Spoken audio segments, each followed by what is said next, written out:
Olá,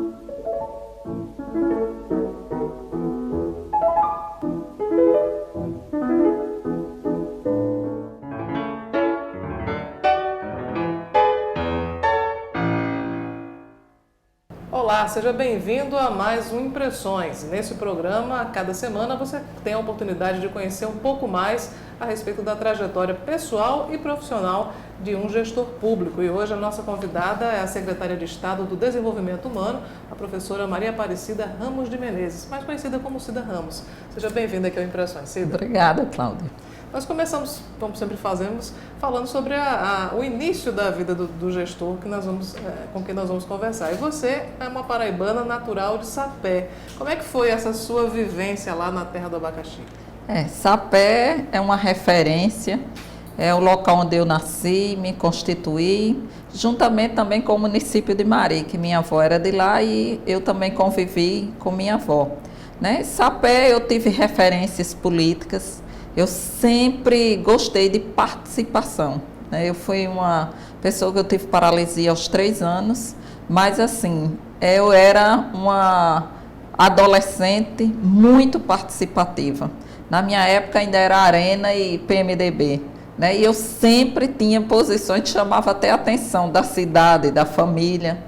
Tive na escola também, tive sempre participação. Eu lembro que a professora de artes, ela sempre inventava assim, peças teatrais e dizia assim, você vai dirigir, arrumava um papel para mim que não fosse protagonista, e eu dizia, não professora, eu quero atuar também, quero ser atriz, quero estar lá no meio. Então na escola também eu tinha era uma certa referência, então eu sempre fui muito participativa, inclusive com Giovanni Meirelles, que é jornalista. A gente sempre disputava os campeonatos que tinha lá de conhecimentos. Eu sempre estava com o Giovanni. O Giovanni também é de Sapé, né? Também é de Sapé, e a gente, como gostava muito de história, ele também, eu lembro que a gente participou de várias jornadas e de várias disputas que os professores inventavam de conhecimento, e sobre a Segunda Guerra Mundial, eu presente também nessa disputa.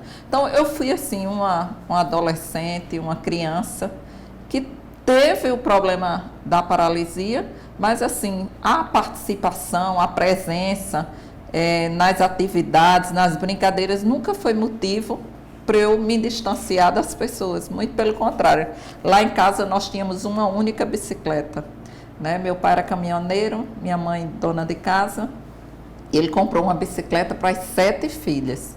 E eu lembro que as minhas irmãs andavam na bicicleta e eu botava uma regra, só anda se me levar. Então todas tinham que me levar no bagageiro. Então eu tomava banho de açude, eu armava muito, tanto para minhas irmãs como para os amigos. Você falou sobre essa questão do protagonismo, que sempre foi muito presente na sua vida desde a infância. Sua família estimulou esse protagonismo? Minha avó, ela teve um papel decisivo assim na minha formação, porque desde muito nova ela me dizia, olha, o mundo é assim, você vai ter mais dificuldades do que a maioria das pessoas, mas tudo vai depender de você. Então sempre teve um estímulo muito grande por parte dela, por parte de uma tia minha que também morava em Mari, e a minha mãe também, ela nunca fez diferença. Eu apanhava igual às demais, eu armava, fazia arte igual às demais, então ela sempre me tratou de forma muito equânime, com as demais filhas. E essa questão do interesse pelos estudos também foi uma coisa que partiu de você, ou também foi muito estimulada pela família? É muito minha. Nessa questão do estudo, eu sempre tive muita curiosidade, adorava ler. Minha mãe era uma guerra, porque ela tinha que comprar muita revista, muito gibi para mim. E assim, o estudo sempre me despertou muito interesse, eu ficava encantada com os professores. Então, assim, também os professores me ajudavam muito, me incentivavam muito, viam interesse e incentivavam. Sapé, você até já falou sobre o seu interesse pelas questões políticas que predominavam no município. Em que momento você despertou mais o seu interesse pelas lutas sociais?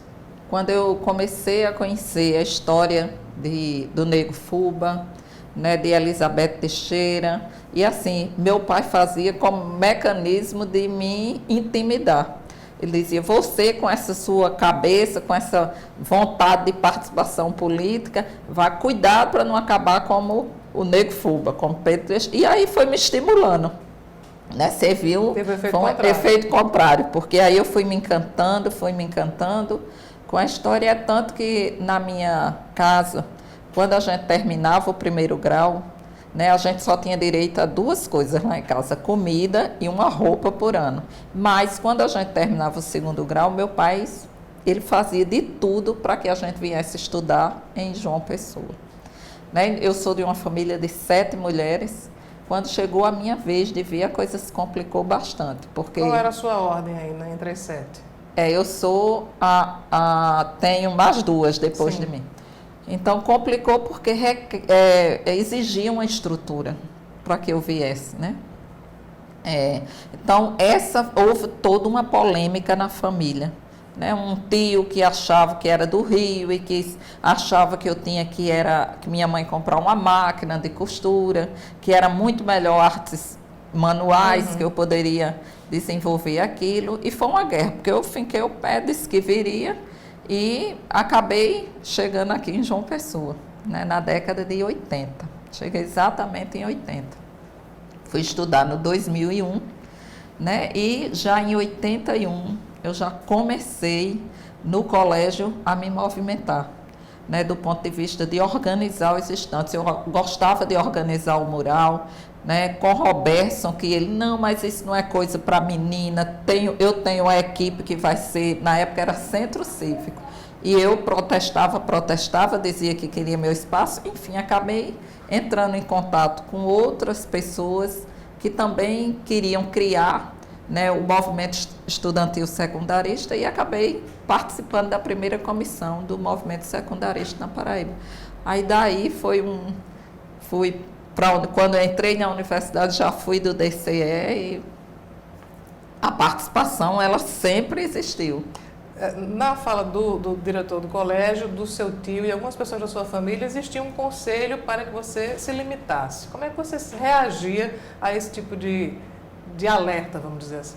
Porque eu fico pensando assim, se hoje eu ainda encontro como secretária pessoas com deficiência no interior da Paraíba que não tem sequer laudo sobre qual é o tipo de deficiência que ela tem. Na minha época, isso era... A pessoa com deficiência, ela não tinha direitos nenhum. Ela tinha muita dificuldade, porque não tinha essa discussão da mobilidade. Tinha que conviver com muito preconceito também. E preconceito grande. Mas, assim, comigo, essa coisa do preconceito, ela sempre funcionou inverso. Não sei se foi essa formação que minha avó me deu, certamente foi, porque eu sempre achei que o preconceito era do outro, né? Eu nunca assimilava isso para mim. Então, era o outro que tinha que lidar com isso, porque eu já tinha que lidar com meus limites, e eu sempre gostei de ultrapassar esses limites. Tanto que no 2001, eu me meti em tudo, né? Eu sempre fui muito boa em física, eu participava dos simuladões, tirava notas, e isso sempre te dá um destaque. Né? Sempre fui muito falante, gostava de me posicionar. Tive professores excelentes, como Milton Marques Júnior, né, de literatura, Dimas Lucena, então, assim, Celso, que era de física, então professores bons que viam aquilo e jogavam para frente. Né? E eu lhe digo também que a política, ela me transformou também. Ela contribuiu ainda mais para que eu pudesse me localizar no mundo e saber que eu não era única. Né? Que a deficiência era algo maior, que não era só meu. E que no mundo era importante a pessoa compreendê-lo e se localizar. Né? Então, a política eu acho que me colocou num outro patamar. Antes de falar sobre política, nós vamos falar como é que se deu essa escolha pelo serviço social, que foi o curso de graduação de Cida Ramos. Nós falamos sobre tudo isso daqui a pouco, depois do nosso intervalo.